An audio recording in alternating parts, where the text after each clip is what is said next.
Hi guys, Tim here, and today we're in C4LTW as we are out on a bit of an adventure. We're going to BAC. BAC have very kindly invited us up. We're going to have a look at the Mono, and we're also going to have a look at their new car as well. Let's go do it! So we're here at Briggs Automotive Company, C4LTW, hot car to drive when it's 30 degrees outside because it doesn't have AC, but let's see. I think it's Neill. Hello, Neill. Hey, how are we doing? Yeah. Thank you very much for having us, Neill. Briggs Automotive. You've been here seven years, right? We've been here in 7 years in December. Yeah, we're based here in South Liverpool. It's an area that's been synonymous with car production, of course, for 58 years. Yeah. With Halewood and other manufacturers in the area like Bentley and Vauxhall, of course. The Mono. You've got a new one as well, haven't you? Well, we've got various ones we can show you today. So you're going to see that car, you're going to see the special edition, which was the Mono 1, which we launched back in February, March. So that's 3 special edition cars. 2 of those are in build actually. So there's the Mono 1 Carbon, the Mono 1 Red. You'll see that, and then yeah, maybe if you're lucky, I might take you next door and show you all the new stuff as well. The new stuff. Our showroom, normally there's a car here that's ready for delivery. Everyone that buys our car, they're all drivers. They all love driving. Nice. And this is the production hall in here. Very quiet in and here. Cool as well. Normally this place is probably 20-30% busier than it is in terms of personnel. We've got so much going on because we've got so many cars to produce, but obviously we've got a mixture of guys who are all socially distancing at the moment, working in different sides of the factory, which is why we have this in place here. But in essence what we have is down the left hand side here, this is what we call chassis dress. Every customer order or every sales order, there's what's called a production order that drives what we call a pick list. All the parts are picked for that. So this is car 116 as an example. This car is car 113. This one's going to Dallas, Texas. This particular It's car. all in Texas. Texas, yeah. Oh, cool! It's got the number here. Dallas in particular, but particularly Texas, obviously with tracks at Austin and Coulter, and there's some nice race resorts there as well, private race resorts. And of course the weather's great as well. This is car number 119. This car's actually staying in the UK. And what you can see here is progression really of how the parts all come together. So the first thing to realise really is we don't do any machining or grinding or fabrication or welding or painting or moulding or whatever. Every single component that comes into here is to our bespoke design. There's a 2D drawing and a 3D model. So the car exists in the virtual space, and we work with our supply chain, vast majority of which is from the UK, and actually 50% of which is in the Liverpool city in the northwest region here, which is one of the reasons why we moved here. It's also just a great city as well, Liverpool, great place to do business. This is how they start life? Yeah, it is. So this is what we call the tubular space frame chassis. This comes in like this, obviously the supplier, which is all he does. He laser cuts the components, he welds everything together, and then the whole thing is powder coated, beautifully manufactured. So those welds, absolute top draw quality. It's a mixture of different diameters of tubes that perform different functions, different loads, and then some machine components that we have here where the suspension attachment points are, for example. And then in essence the way the car is put together, which has been developed by the team who assemble the car, is in 3 modules, and the first one, which is already fitted to this car here. So this has what we call the front end module. So in essence what we've got is this lovely billeted from solid shear plate across the front here. This is 6082 aircraft grade T6 aluminium that's machined and then anodized. We have the reservoir for the brake and the clutch, anti-roll bar is in, and the steering rack is also in. Then we have what we call our front storage box, which serves a multitude of purposes. It's a deformable structure in the event of an accident, for example, but it also means you get a nice weekend bag in there. You know, if you go on one of our Mono Owners Club 3 or 4 day events. So that's been fitted. The pedal box is in. The pedal box is adjustable. Why is it adjustable? Well, we basically optimise the driver's position for 2 things. One is for safety, so proximity of the occupant to all of the safety structures around it, him or her. The steering column is adjustable in rake and reach, and then the pedal box is adjustable as well. So what we can do with this car is we can bespoke the car to you and tailor everything accordingly. So this is almost like Savile Row in the automotive world, in essence. That's so my bum's there and everything moves around me. Absolutely right. And then also we have our option seat, which is a made-to-measure seat, which is moulded to your body. So you have to sit in this new technology that's been derived in motorsport with our partner, the guys at Pro Seat. You sit in the seat, it's moulded to your body, that then goes off to our trim shop, and then ultimately it's the seat that you see when you're sat in the car. It's the most comfiest seat that you'll ever sit in, because your body weight is suspended throughout your entire body length, as opposed to the normal hot spots that you get from sitting in a car. It means you can feel what the car is doing, which of course you really want to do with a performance car. And of course, in the event of anything going wrong, it means that all that energy is being dissipated through the entire surface of your body as well. There's a 6-point safety harness that's fitted as well. I've got a first question. Yeah. Moulded seats, the most comfortable seats in the world. Do you make armchairs? Because I've got an armchair at home that I mould into my body at the moment, and I've been going at it for 2 years, and I'm still not quite there. That's maybe a little bit of business diversification that we should look at there, right? Oh, how good would that be, a BAC armchair seat? This is the plumbed-in fire extinguisher system, so we have 2 nozzles here in the cabin, and then we have 2 in the engine space. This is all standard safety equipment that comes on every single car. You know, for us, driver safety is absolutely premium, so we go to extraordinary lengths to make sure that we can do as much as we possibly can, and way beyond the legal requirements. Fire extinguishers are not a legal requirement in any road car, but we think for this type of driving, then we do actually aspire to motorsport levels of safety, which is what we do. Predominantly, it's the track day community. There's actually a live track day happening right now. We've got 2 customers in Spa, Belgium, on a two-day event, doing really well, and actually 2 quickest cars on track, which is what we like. This car's actually got a lot of its electronics that have been fitted. It's pretty close to starting this car actually. All of its water system is in, the radiators are in, the fan pack assemblies are on. The engine is in, has been installed. The engine's already hot tested before it gets to us at BAC by our engine partner Mountain. So this is a bespoke engine. It's a 2.5 litre 4-cylinder inline 4-cylinder engine that produces 305 horsepower, 310 newton meters of torque. VVT, completely bespoke inlet system, bespoke dry sump. In fact, actually the only thing really that this has in common with the base engine is the block, because all of the internals are all forged, the head is completely reworked. So it's a bespoke engine for us, and it's a fantastic engine, super drivable, very reliable as well. And then the interface between the engine and the gearbox is this, the only casting that we have on the car, which is the bell housing. So this forms the connection between the two, the engine and the gearbox, but also it basically completes the chassis structure. And then we have our gearbox. So our gearbox is what we call fully stress bearing. So you'll see that the suspension mounting points are actually on the gearbox itself. So all of the loads go directly into the gearbox casing.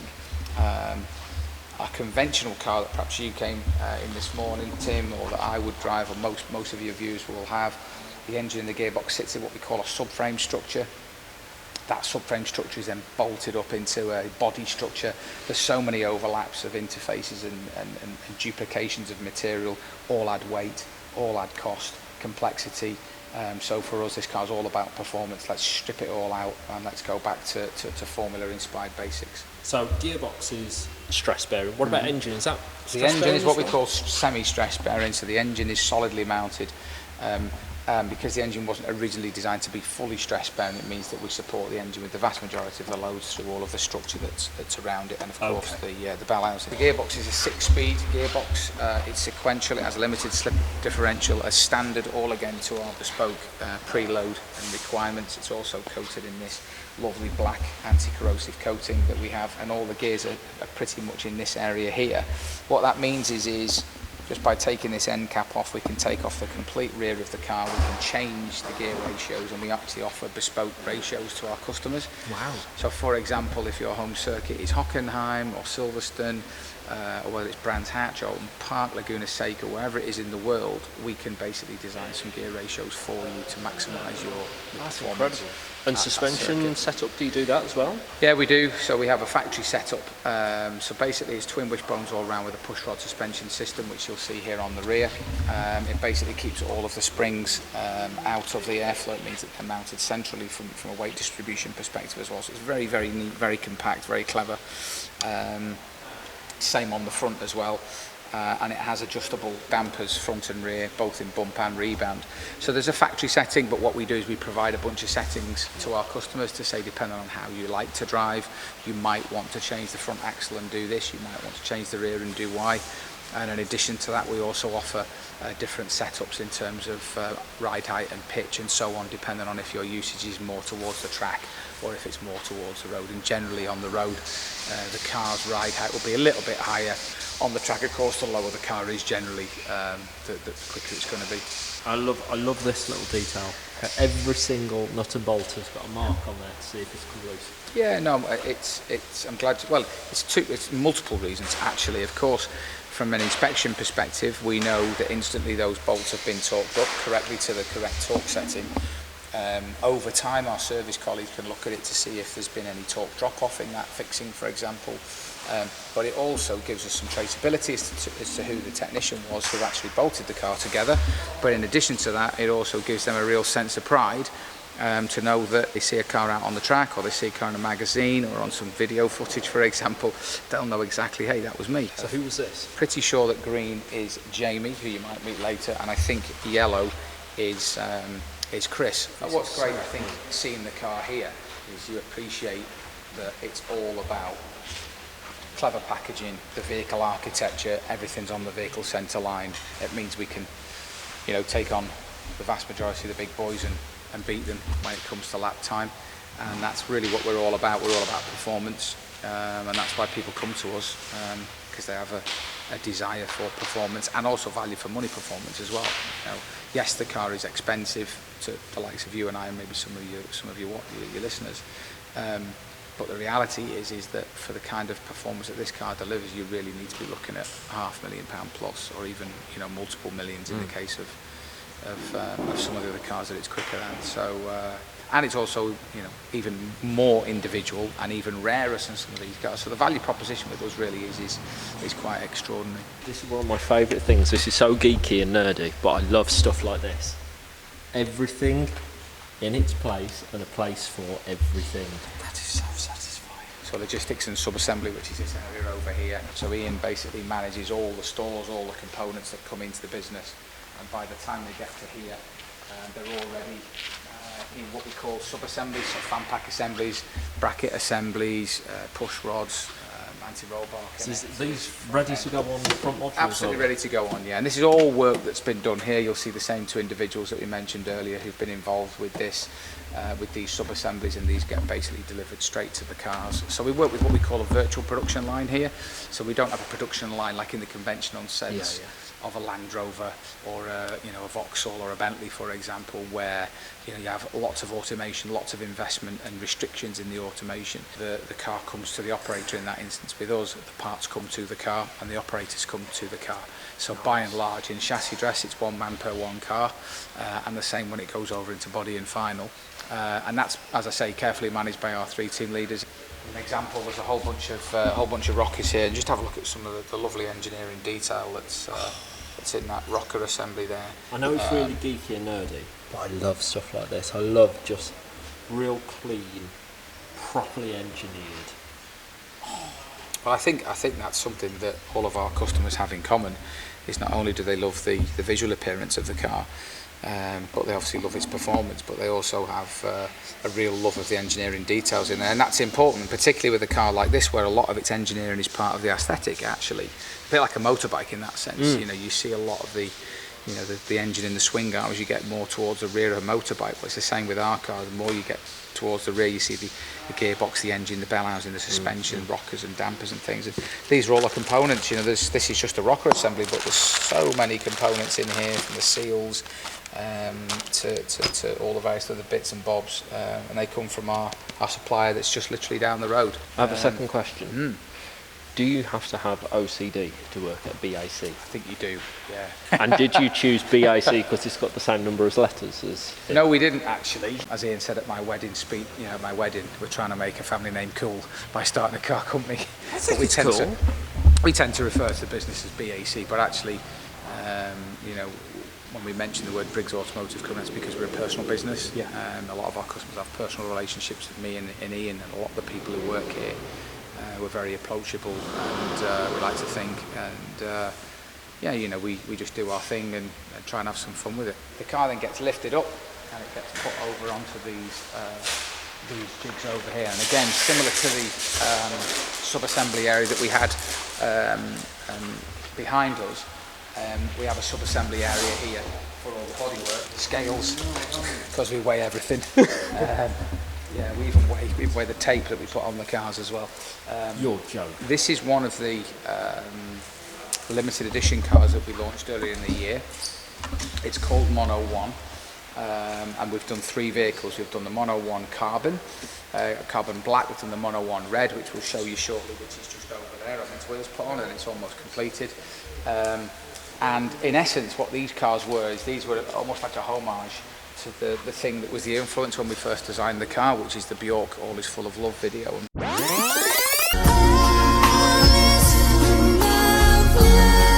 For the eagle-eyed viewers amongst you will recognise this symbol here, which is from the robot. And that really was the influence in terms of the aesthetic appearance of the robot, her body work, if you like, and the mechanical components. If you've not seen it, go check it out, it's on YouTube. Of course, when you've designed a new product, you have to take your influence from something. With a totally new product, there's no reference point, and that's where we took the influence from. Here, you'll see some of the lovely details. This is the actual logo that's on here. If you try and perhaps come through here and look at, this is a visible carbon body. There's only about 5 of these we've ever made in the world, so it's highly desirable.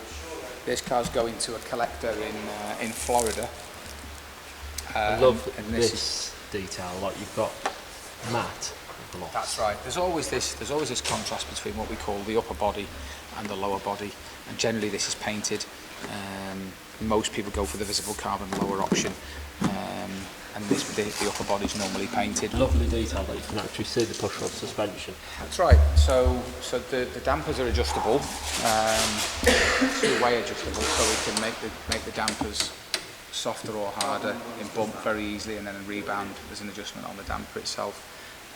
But I said earlier about the mechanicals are part of the aesthetic and how the mechanicals complement the you can see this assembly.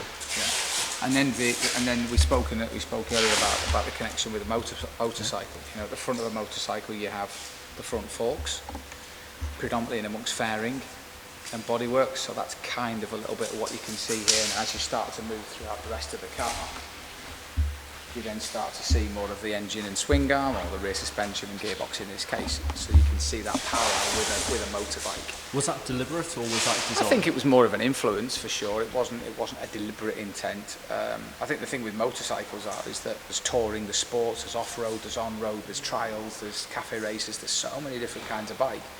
And in the bike world, of course, you look at a Ducati Panigale. If someone said, "Oh, you've got a motorbike with one seat,"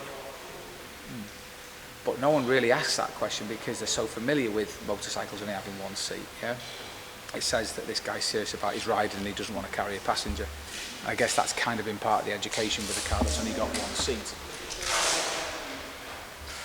Oh, it's such a good looking car, and there's hardly anything to it. I mean, I think the key thing with this car, from its visual appearance, and I can't take any credit for it, you know, it's Ian and his team of designers who came up with it, is that the car's shape is created with what they refer to as surfaces as opposed to volumes. So most cars that we drive consist of what we call a 3-box volume. Box at the front, usually where the engine is, box in the middle where the driver and the passengers sit, box at the rear. By and large, most cars are just a variation of that 3-box volume. They tend to have this real weight in appearance and this voluminous appearance, and for such an agile, light, super high performing car, we didn't want to have this huge, big, bulky feel. We wanted it to feel more like an athlete, or like like a cheetah or an animal, and that's why the car's shape is created with surfaces. You can see through the car as opposed to seeing over and around it, and that then therefore means that you can appreciate more of its design elements. You can actually see all the way through, all different ways.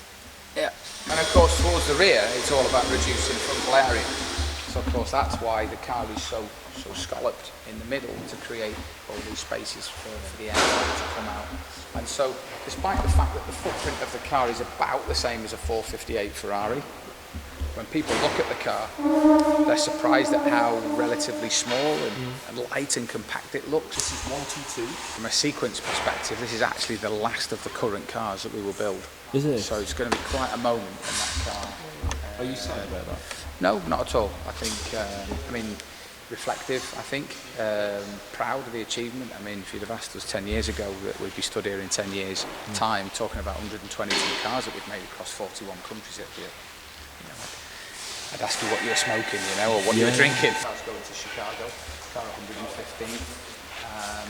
Again, the visible carbon lower, and this is getting a nice white upper, so this is almost like the black and the white. As you can see from what I'm wearing today, that's our corporate colours, and this is the bodywork down for it here. Just that's a front arch, pre-preg carbon fibre, probably weighs about less than a kilo. Love this detail. Yeah. So that weighs less than a kilo. It's about a kilo. Yeah, about a kilo. Super strong. Super strong. But that's where the cost comes in. This is this level of components are only fitted to Formula cars. The super high-end, €800,000 GT3 cars. And then once the car gets to this area here, this is where we do all the setup and alignment. So we set the ride height and pitch of the car. We can set the corner weights. We do all the headlamp alignment and basically prepare the car before it goes to its legal test, which is how we get the car legally on the road, which is where this car is at, and this is the second of the limited edition cars that we spoke about earlier. So this is the Mono 1 Red, as you can see, and it's nice you've got the carbon one there in the background actually. So this is the neon red one, which you can see an incredible red. Yeah, it is beautiful. It needs to have some of its other decals and one or two last parts put on it, and then it'll be ready for the customer to come and collect. I love the detail there. Yeah, well, I mean, there's lots to appreciate in the wheels actually. So this is our option wheel, and we were involved in this R&D project to develop this wheel about 5 years ago with our partner Dimag. For those of you watching who know anything about physics, the best place to save weight is at the most extremity of the axis of rotation, which in this case is in the rims. So the rim's made from carbon. Carbon isn't that strong in bending, so we use the right material in the right application. So the centerpiece is made from 6082 aircraft grade T6 aluminium, so it's a forged billet that's then machined again to our design, and then there's a patented system that connect the two together with titanium bolts and then titanium wheel bolts that hold the wheel in place. That whole assembly is 2 kilos lighter than our standard 17-inch alloy wheel, which still is the lightest alloy wheel in existence, to be honest. This is the lightest 17-inch wheel in the world. Do you do a 4-stud version? No, we don't, no. Because of the torque. Yeah. I wanted some for mine. Unfortunately, Tim, you won't be able to snap a set of it's worth a try. Wheels are probably more expensive than your entire car, actually. One wheel. One wheel is more expensive. I'm under no illusion that is probably the most pikey car you've ever had in your car park. Cool car, actually. What material is this? Is this Alcantara? No, it's not. This is. It looks like Alcantara. It's a special material that was developed for use in nursing homes. It has a double Gore-Tex backing on the back of it, so it's a synthetic material, so it's man-made, but it has the plushness of an Alcantara. But it doesn't go mouldy in the eventuality of it getting wet, so it's designed to get wet, and then it will dry out. It doesn't degrade under UV either. It's really amazing material. It really is. What's it called? Called Extreme. That's its trade name. When you stand back, just everything just comes together. I mean, that's cool. It is cool. That is cool. I like Bumblebee in the background. You can probably just see in the very background over there. That's also sold, Tim, as well, so keep your eye off that one. I can't afford anything here, not even a wheel bolt. These are the wheels that are going on the Mono 1. This is not a decal, this is painted, and you'll notice that the line in the mask goes from very thin and it starts to get wider and wider and wider, such that it then becomes that the red is super thin and that the carbon is wide. And you can see the carbon weave in there as well, and you can pick all that up. That is crazy. Obviously, the carbon rim, obviously. Now, another question. What happens if somebody when you damage one? Yeah. You need to have alloy wheel insurance, obviously. No, I mean, first of all, these carbon wheels are very durable. There's a drop test that they do, which is the homologation process to allow us to use them. It's to simulate a curb impact. It's in between the spokes and it's actually on the spoke as well. And this wheel passes with flying colours. So in an instance where an alloy wheel would crack and fail, these pass. So they've been somewhat slightly over-designed in order to alleviate people's concerns about toughness. So it's absolutely as tough as it needs to be. Through Dimag they offer a refurb service. By and large, the guys who have this level of beautification on their wheels don't go near curbs. No, they don't. They tend to be very careful with their cars. And there you can see the real detail, the difference between the two materials. We have our innovation centre. It allows the people who are working on future programmes to be slightly distanced from the day-to-day hecticness of production next door. This is the service and after-sales area, so you'll see multiple cars. We'll come back to that one shortly. This is the car that's in. This is in for a service, a minor excursion. Which will get repaired for him. You'll see the kitty litter didn't do any. Many favours, but we'll get that looking as good as new. Where did he come off? That was actually at Sepang, Malaysia, where the Formula One circuit. In Malaysia. Yeah. Whilst setting a lap record, I have to say. So to be fair, the car set a lap record, a production car lap record at Sepang, and then in his attempts to go even faster, he just dropped a wheel into the gravel and it just pulled him in. In fact, there's a piece of gravel still in there actually. That's a piece of Sepang Malaysian gravel. This car here is the first car we ever made. This is the car which when we launched the company back in 2011. It's the car that Stig drove. When the car was driven around the Top Gear track almost 7 years ago. And we set the second fastest time ever. The old 2.3 engine, so we made 30 of these cars with the 2.3 engine. It's now a 2.5 with another 30 horsepower. It's the car that Jeremy drove in the show.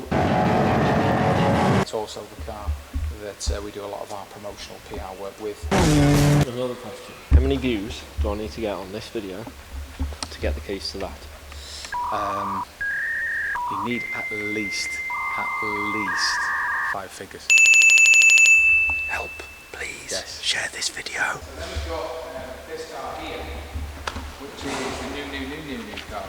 So this car will be available at the end of 2021. We've already taken 6 months worth of production orders. The first thing to understand really is there's been a decluttering of the lights in order to reduce frontal area. So you'll see on the current car we have 4 lights in this area.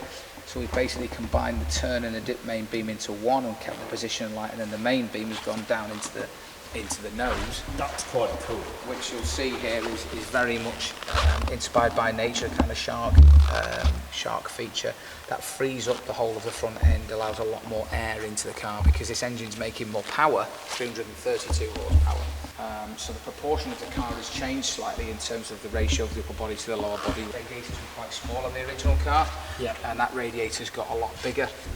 You'll also see that the height of the car has also been squashed down a little bit. So the whole proportions of the car have been lengthened and slightly flattened, and every single part on the car has been redesigned. So is this more evolution than revolution? 100%, yes, absolutely. That's the right way to describe it. There's some other lovely bits on the car in terms of detail as well. It's the first time we've used Olin dampers. Olins have been fantastic for us, really supporting as well with our development. We've also got a second iteration of our carbon hybrid wheel.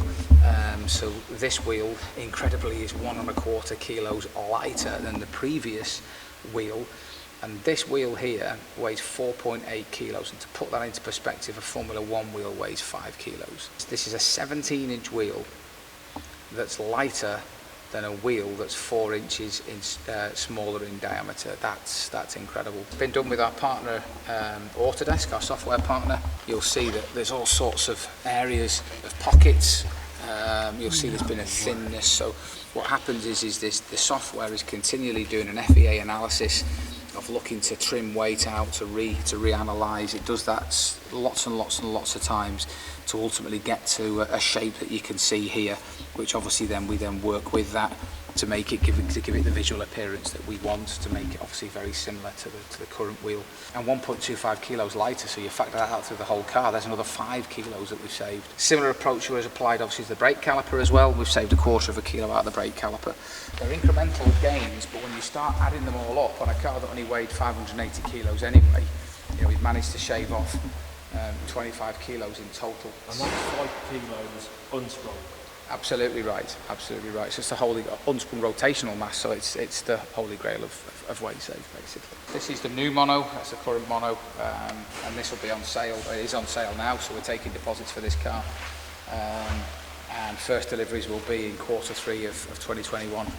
My next question is, how many views do I need to get one of those? Oh, well, 7 figures? You're probably better at the math than that than me. There's a YouTuber who's based in California who's buying a car, and he posted a Hurricane video that had 30 million views, and that paid for his Hurricane in one video. So like, subscribe and share, and let's try and get this man some more views. We do model cars as well, Tim, so that might be a bit more accessible. Very cool. Well, I'm going to end the video there. Thank you so much for having the pikiest person you probably ever had in your showroom and showing us around all of these gorgeous cars. We have also done a video for the For You channel where you've been talking about business advice and innovation and so forth. So there's a link to that video up at the top as well, so you can check that out. Neill, thank you so much.